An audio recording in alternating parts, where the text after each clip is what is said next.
Full disclosure, I'm Roben Farzad. Joining me from RainMaker Studios in downtown RVA, this is such a blast. Silversun Pickups, founded in 2000, having registered 10 top 20 hits on Billboard's alternative songs chart and 1 million records sold in America. Silversun's 5th studio album, Widow's Weeds, is now out.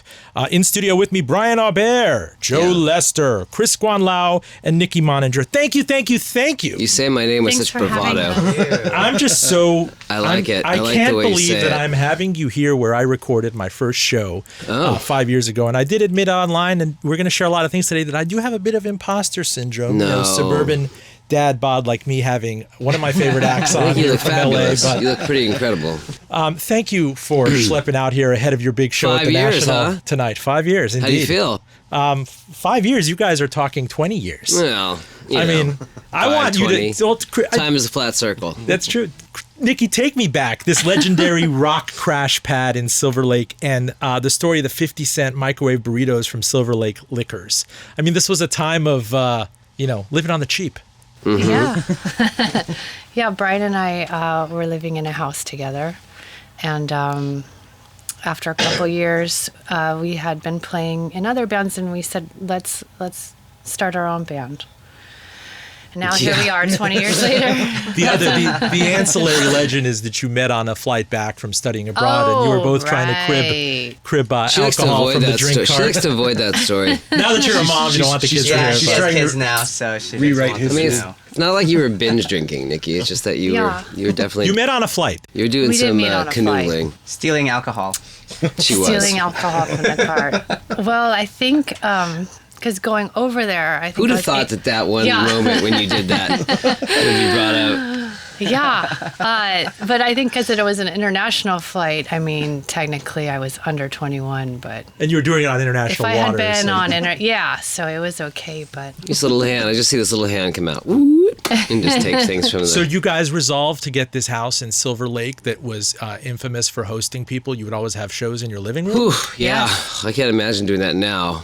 It's exhausting. It was exhausting. Got to a point where we stopped doing that because we were touring and gone a lot, and we kind of shut down that thing in our house, and we couldn't shut it down.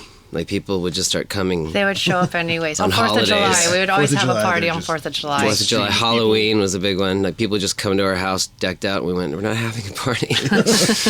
Please go home. And then when it became, we just sort of, our house was a venue, and back then in Silver Lake, you could do that. And now the cops would come for sure, but we could have bands perform, and it was really fun and a very communal experience. And then we started to get in trouble from clubs around town, and we just thought, we're just having our friends from England come and play, and their shows sold out over there. Don't get mad.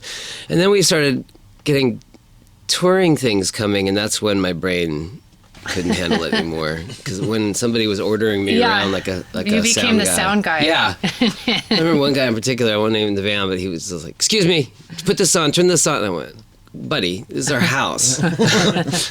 So when did this congeal into an entity? And tell me about the name, because there are a lot of misconceptions about the name. It's a guitar pickup. Mm-hmm. I mean, it does go back to the liquor store. You weren't exactly always getting hooch from the liquor store. It was about the bare What's essentials. hooch? Pretty much. Alcohol. Oh, alcohol. Yeah. Hooch. Do you not know what hooch was? No, Wow. I've never heard that word. Even if It You sounds heard it dirty. here first, It's just- live on the radio, that Nikki Can learned we something. say hooch on the air? You can say it. you Yeah, could sure. just assume. Hooch. This is full disclosure. So when What did you think hooch was? Pot, maybe? I don't know. Yeah, do we the got kids pops from the say? liquor store. when did it solidify? When did it kind of congeal into it? And the band's name, and you guys deciding to go out and strike out on your own? We had the band name pretty early on. In my brain, it just sort of was something that represented a time and place of the neighborhood, and we lived right there, pretty close to Silver Lake and Sunset Boulevard. And I remember thinking of bands like Beachwood Sparks and bands that would name themselves after locations, and that location seemed very important for us at the time. Really, later would be much more important once we started playing shows and how communal that was for us.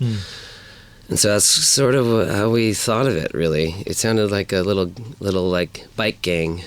You know? Silversun Pickups. Yeah, I just It thought did like, feel the like- pickups are here. Once the name was set, then I was like, okay, now we can practice. Well, yeah, but we now got we a should name. start a band. We had a band name before anything. Can you tell me how Pikel came together, your Oh, debut boy. EP? I mean, there's a poignant backstory to it. I loved it. And to give you, by thanks. way of full disclosure, I heard my first track. I was in North Miami's Steve's Pizza, which is a venerable pizza joint on Biscayne Boulevard, and they always play great We music. probably played there. Lazy Eye comes on. Oh, yeah. And which was like my gateway drug to Carnival, yeah. Silversun Pickups. And I remember this is before the iPhone or anything, so I had to go home and Google the lyrics, and I discovered Silversun Pickups. And then subsequent to that, everything else with Rusted Wheel and a song that I cannot put down. I think it's on my most played of every year is Kissing Families. And so I want to know the Interesting. backstory to Pikel. I want to know the name, the person, what he meant to you, and how that thing came together. Well, I can kind of go into how the EP came about. And Nikki, you could probably speak more about Pikel. But really, we were just trying to be a good band. And so we were just concentrating on performing live all the time. And because we played shows so early, before we were really, before we were solidified in any way, before our sonic identity was a little more clear, we were trying out things in front of people. So we were really just thinking about that. And that went on to a couple of years, and we were playing all these great shows. And it didn't really occur to us to record or any of that stuff, And then when it came time to start doing those things, the way we would work was to just sort of work with people that we liked and didn't think about what major labels or any of that sort of stuff. It was just like we kind of really didn't believe that this is something you could really do. So all we could do was make sure that we were really happy with what it is we were doing and the people we worked with, that we really liked them. So we ended up having a very tight-knit world. And the people, Danger Bird in Los Angeles, who we started working with, wanted to put out something really quickly that for them represented a lot of what was going on the last couple of years in Los Angeles before we make an album. So we were just going to do this thing really, really quick. Some of it old recordings that we've had over the years. And then a couple new ones with our friend Rob. And that dropped in 05, 06? Yeah.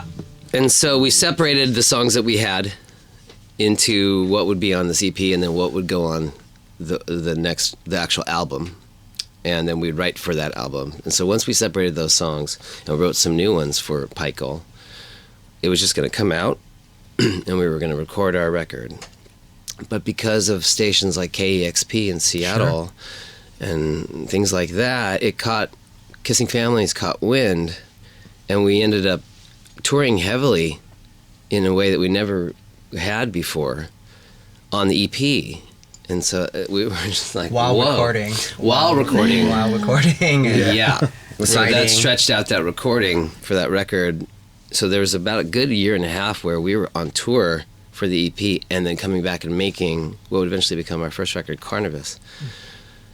And that's how that EP really came about, Before we get to that, And then Pikel, you can say what that is. Yeah, Pikel was the nickname of a very good friend of ours named Doug Kratz.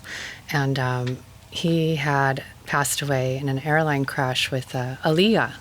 And he meant the world to us. He came to probably every one of our shows for years up until that point, and we just wanted to honor him. And that Pikel was a nickname he had given himself. He nicknamed himself after Jude Law's character in the movie Existence. And he just, because he had a crush on him, so he just decided, I'm Pikel now. And I think we all had a crush on him. Well, Doug was such a massive figure to our group of friends. A big presence before he even passed away, and then a larger presence when he passed away. But was that song an elegy, Kissing Families? When you say soon you'll be there, I always wondered, and you never get a chance to ask. Yeah. I remember that just came up when we were on our porch one day having a party, Yeah. And I was like, I think that would go really well right there. Yeah, I think I ran out of my room from my task cam and said, Nikki, you want to sing this one little part? Uh-huh. It came even very then I thought- naturally. You know, it would be right from day one. I thought it's just going to be far more interesting of a band to have your presence in it right away. Yeah. You know. So I'm curious, when you step back from all this, I imagine all of you had iPods to start the decade, and we're talking about the. I was late Yeah. in the iPod game. I mean, this has been an ongoing theme with our music I still guests use my iPod. on this show. But the era, the $17 CD was waning very quickly. So it's a very different thing when your album drops. You're now kind of in Steve Jobs' iTunes world, and are you gigging for the 99-cent track? I mean, where was your mind in 06, 07, 08? Is it about records? Is it about CD sales at that point? I mean, this is even before the iPhone and Spotify. I mean, honestly, and it was Apple hard Music. to wrap our minds around that, and still is a hard thing to think of when we're so staring at just again still trying to make great records and be proud of what we're doing. Yeah. And all those things are so for us difficult things to grasp. Like, it's always been difficult for us to grasp that it's a product, you know, and it goes out and there's this and that, and it's something that we can't think of really because we don't know what that information would do to what we would do with it, you know. Would we alter something? Could we alter something? No. So I mean, I honestly, think we were still just touring. in like vinyl world. Like, we're just trying to make an album. Like, I don't think we ever think of 99-cent Apple. We didn't know what. We didn't honestly know how people were getting it, and especially then, we would hear from bands who were making records before us. And when we started in this world, which was very Wild West, like music was coming from all over the place, we heard a lot of complaints from those bands because they saw it really shift, and what they sort of relied on was changing. And we were birthed in this world, so we didn't quite relate. Our first records came out like really at like the inflection point of when it all sort of flipped over, which I anyway only kind of realized sort of in hindsight. It was just like, oh, like everything was a mess. Like, people inside the record industry didn't know what was going on or how music was going to get So distributed. Danger Birds took a flyer on you, though. Did they cut in advance? I know this is kind of boring quotidian stuff, but we're talking to how that then shifts to the presence and your ownership of your label now. But how did that work? I mean, with your expectations going into it that, I mean, maybe we don't have to subsist on 50-cent burritos from Silversun Liquors anymore. I don't think it was necessarily a financial decision because I think we and I truly just didn't believe in it like that, you know. At one point, we felt successful when it didn't cost us to play shows in LA. You know what I mean? And we thought, You had to pay to play. I mean, play to pay. We didn't make money from it, but it didn't cost us. It probably did though, time. Yeah.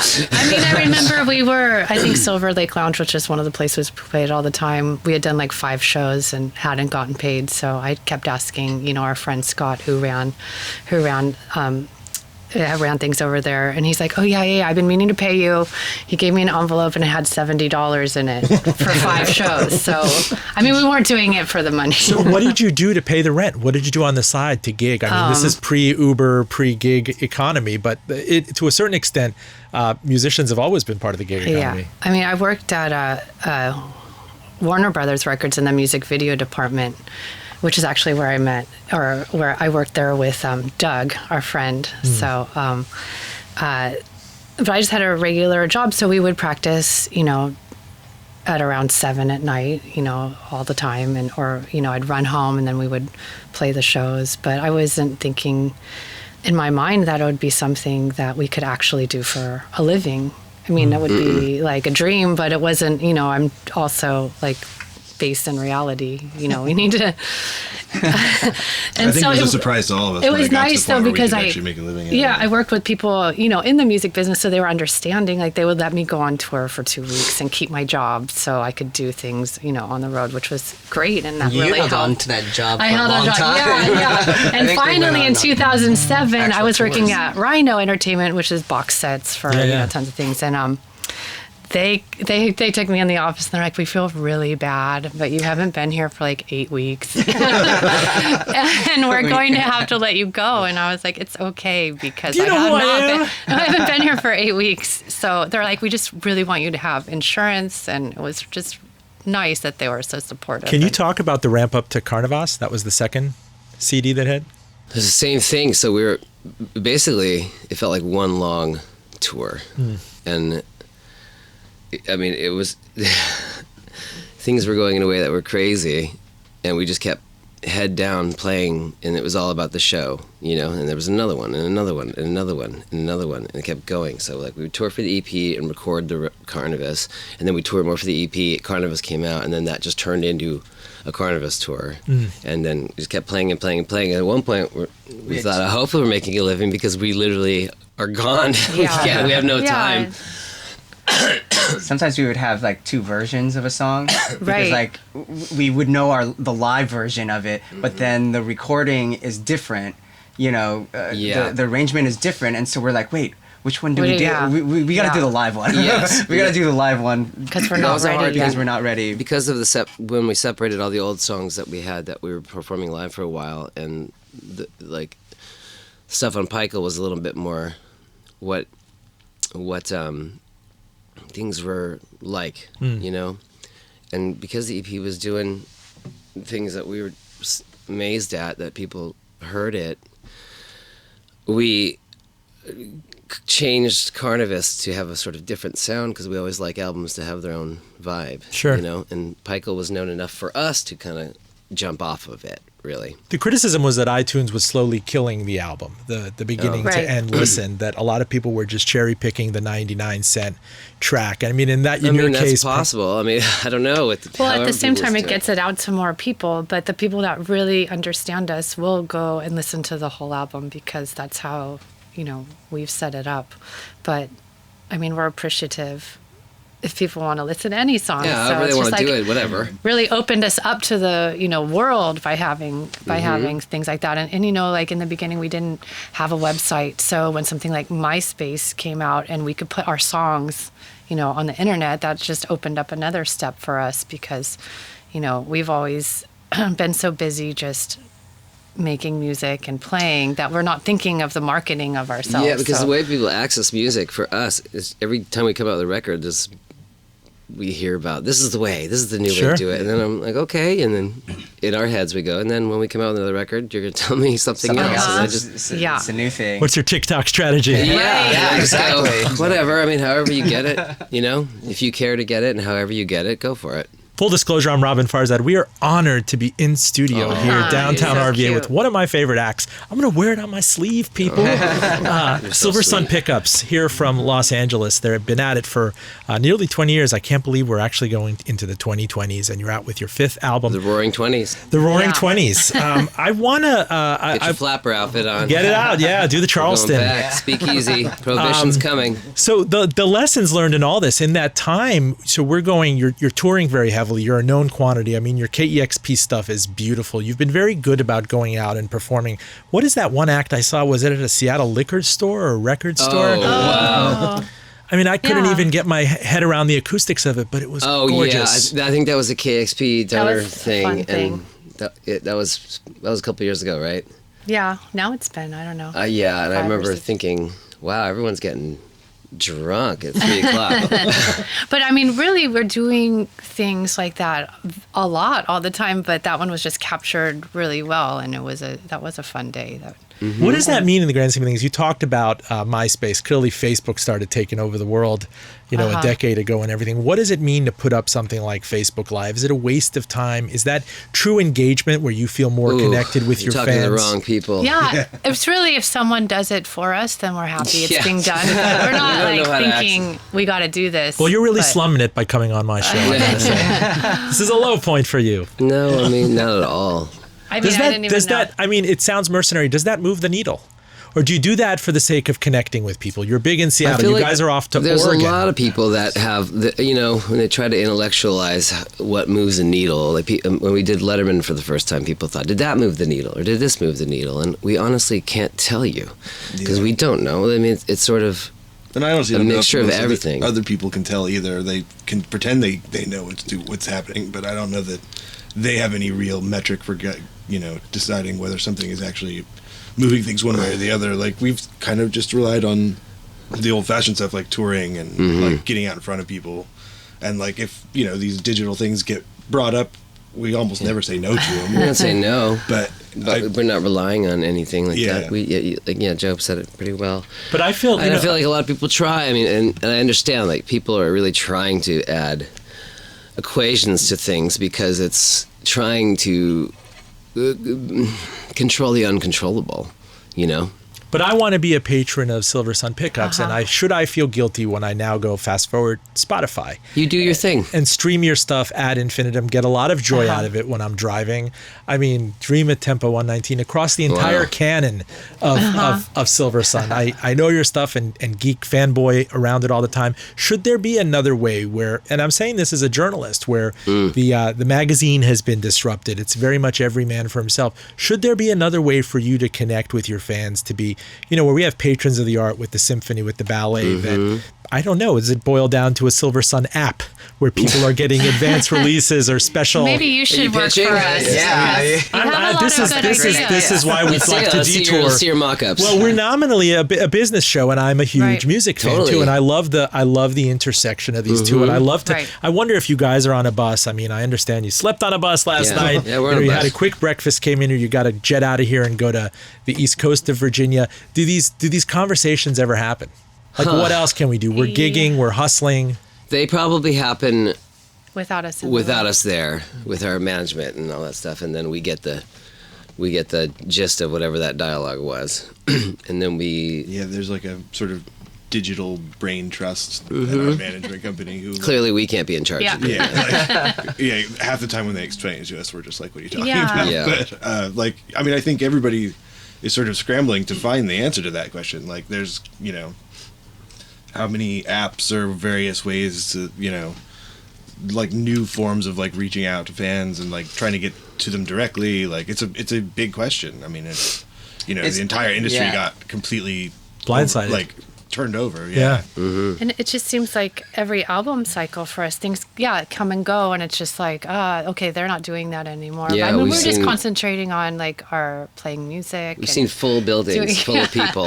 Rise and fall. it seems like there's like a lot of gluttonous waste, and you're like, how did they build why are they in such a big building with all this like free stuff? Wait. And then we go, are we doing And that then again they're this gone time? the And they go, next that's year. gone. It's been Yeah. gone for 2 years. And Right. Go, It just feels like everyone's You trying can't even to, specify brown M&Ms or anything in the writing. well, we don't want to be wasteful. Why would we do that? No, we don't travel. Yeah, we've never traveled large. Did a big label, and I don't know what it's worth after the various disruption, I don't know, Warner, Sony, EMI, Elektra, did they try to belatedly come after you? And do they have any leverage at this point saying, we'd love to sign you? Does their distribution matter anymore? I think by the time when we were looking for things, we were too,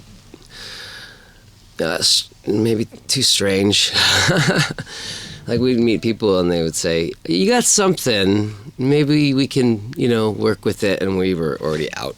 Well, the nice thing about... No, thank you. Like we don't want to, I don't think we would be served well in a big committee. And I don't think it would help us, or I don't think we'd help them. The nice thing is that with Danger Bird and now with New Machine, we've never been told what to do. It's just like, they just want to know, you're still in the studio. Okay, cool. Because they know that we're going to do the best album that we can, and that we work really hard, and that, Which you can be can't hard for change people, us. I think, sometimes, because it is just like, how is this happening? We go, we don't know. You don't know either. Well, tell me about New Machine. I mean, it's your own imprimatur. It's your own press. What's involved in that? Like, this is true, like, declaration of independence. You're grateful to Danger Bird. You've gone off. I'm sure you've been courted by various labels. It's very similar to Danger Bird, really, because our management has a team of people that we've worked with Danger Bird. Because Danger Bird was so small,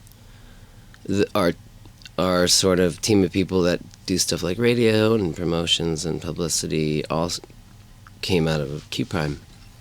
And so, when our contract was up, it just felt that was proposed to us to, maybe you guys should just do it here. And You're each part owners of this new label? Yeah. It just seemed like the natural progression. Yeah, it was partly one of our managers, Cliff, was he basically, like, the way that the sort of label system works now is essentially broken. So there's no reason to tie yourself to a company that not like, because the one other thing that we got in sort of right before was the idea of like the 360 deals, where like if an artist signs with a major label, very often the label will get a cut of their publishing, a cut of their merch, a cut of their tours monies, and everything else, which didn't used to happen, but because the sort of economy collapsed on itself, they were like, you get locked into this other stuff. And we still owned our publishing, and we still, had our own, like, we're in charge of our own merch and tour money. So he was like, the freer you are, the better. Like, so if you set up your own label, you'll have control of your masters. Like, it's just, it's better to be small and agile. And yeah, we might be the only band that's basically almost recouped every album. Really? Yeah. We don't cost much, and we've Stay lean. kept it pretty lean, and that was sort of something that we thought about then, because we would see a lot of, in LA, a lot of bands very excited about something. Well, we would look at them and go, ooh, that's, that doesn't look good. So as owners now of your own creative, self-determination and publishing and whatnot, what's your relationship with the platforms? We hear about this a lot. This is a world of platforms: Spotify, Apple Music, Amazon, to a lesser extent, maybe Facebook and some of the other players. I mean, you're not, back in my day, I would get very excited and go buy a cassette or a CD from Peaches or Camelot Music in the mall. The mall is falling apart. What is the distribution network that you're feeding into? I mean, it's primarily digital, and Primarily. there is this sort of niche market for vinyl, which always makes us happy. Yeah. Yeah. Because it still, I mean, I guess we're all old enough that, like, physical manifestations of the stuff we make is, like, just pleasing.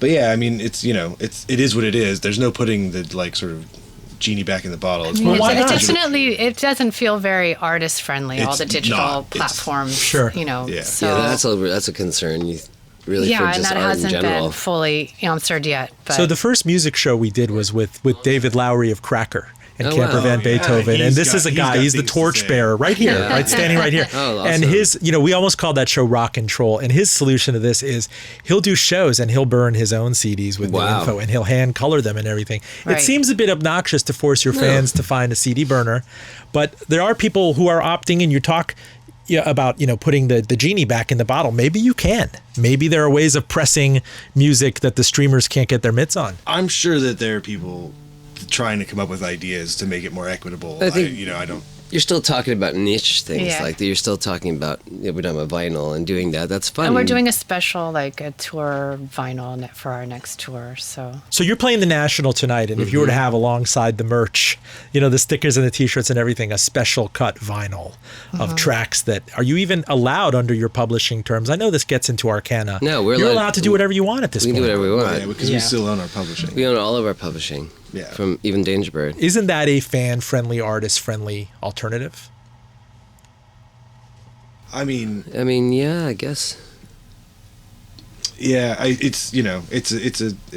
it's all incredibly convoluted. if we had to think unfortunately. of all this stuff, we wouldn't be making music. So it's Yeah. just really tough to. You're saying Also, all I these feel words like that are. we've always been a little wary of squeezing people. Yeah. We thought, wow, you listen to the album already and you come to the show. It's not never been Sure. in our mindset to go, what else can we get from you? Like then I wasn't trying to be Machiavelli or that anything. is our I'm trying natural- to think. We hear from fans a lot that Our how can natural I do more instinct. to support these bands? I feel guilt. I feel like I'm stealing. Who was it? Well, then they should buy an Pharrell album. said 2 billion streams of Happy got him, Right. $20,000. It doesn't move Right. anything. Yeah. So when they buy an album, how do you buy an album now?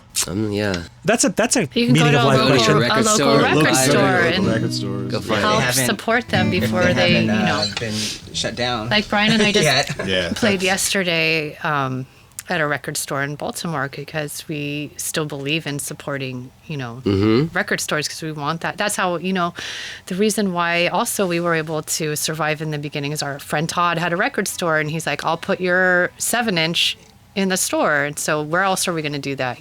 Best Buy is not going to put our 7-inch in their store. So just to help. Best Buy, do they even still sell No. music? Best Buy Pacific sales, even they're having problems with them.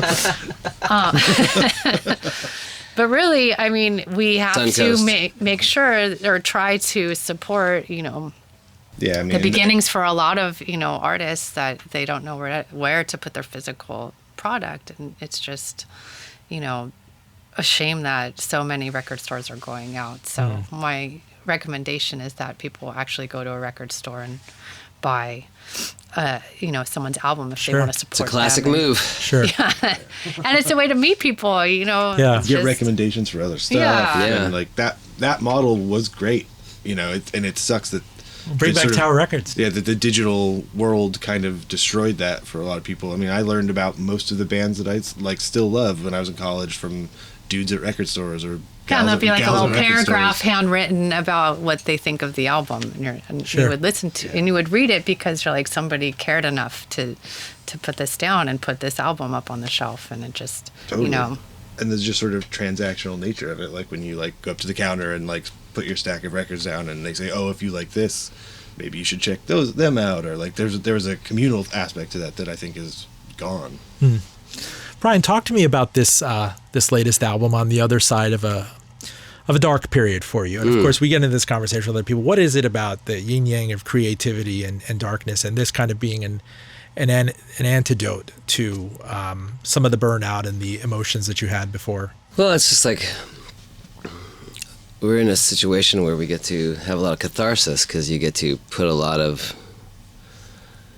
turmoil, and not even just turmoil, but just, stuff that's on your mind and stuff, your inner feelings and stuff. And there's a place that you can put it, and I'm becoming more and more aware of how lucky that is that we're doing something that lets that happen, and how a lot of people don't have the opportunity to shed certain things, and everybody sort of needs that opportunity, and that is super fascinating, because once things kind of get out and get put down, sometimes it is like lighting a little lantern and letting it fly away, and I've always been curious what it would be like without that. How many fans come to you? You talk about catharsis and this. A lot. The patented cathartic wail. I didn't know that was the thing, the really. cathartic wail at the end of Didn't Lazy know. Eye. I didn't really or, think about it, and I think we always try to swim in the subtlest water as possible. Like, I also like that people don't really know exactly what things are about, and I think that's very important, because I think the way we never want to tell you how to access the song, or we don't want you to. A common question we get asked a lot, especially now with this record, is what do you want people to take from this? And I feel like that's not how we do things at all. I really don't want to tell anybody how to take anything. I honestly want you to, if you care enough to do it, attach whatever it is that's in your life to it. Just because we created it and we use what we know doesn't mean that now this thing exists, and once it lands in your hands, it's now a whole different animal. And I think it's crazy to tell them, no, you're wrong. This is what it's about. I find that, for us, strange, and I get really excited. Excited is the wrong word, but it is touching that how often that's happened over the years. And now that we've been around for longer, it's a different sort of scene, which we're really trying to get used to. When you're new, there's a certain excitement and a level and an interest, because it's just like something different, and this band's different. But when you've been a band that's been around, and if you've listened to us since you were in school, you have a different relationship to us, and that we've realized that that's been happening, and that's been shocking, because we don't take ourselves very serious. We take our music very serious. And well, take this seriously by way of PDA. Before we get to your music, your canon, your body of work has been exceedingly meaningful to me. Has gotten me through tough times, fatherhood. I could always rely on certain songs. Your crooning, your bass line, it just all came together beautifully. That's nice of you to say. The drums, the keyboards, everything, and I like to thank the acts that kind of bring themselves down a little, come into our studios. But this is coming from a place of love, very and nice in here. I'm so grateful to you. You seen some of the places we've been in? This is like first class, dude. Full disclosure, We're gonna do the show here tonight. Yeah. Full disclosure, our engineer today was Jeff McManus. Special thanks to Kristen O'Connor at RainMaker Studios. The Branching is shooting this doc. Allie and Lucas Cross. Jason Parks is director of photography. Props to Isaac Whalen and Michael O'Connor.